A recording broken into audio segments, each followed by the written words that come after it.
گاه باید بی خیال آدم و عالم شوی، مثل آدمهای بی وجدان تهی از غم شوی.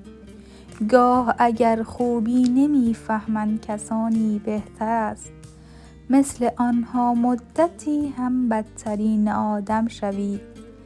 بین آدمهای کور و کر همیشه لازم است، چشم و گوشت را ببندی با همه در هم شوی.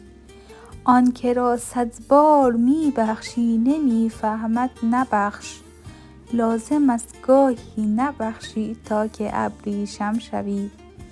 آن که قدر مهربانی را نمی فهمد چه سود، حیف تو با قدر نشناسی چنین همدم شوی. گاه باید رفت و از دل هر نگاهی را گرفت، گاه باید بی خیال آدم و عالم شوی.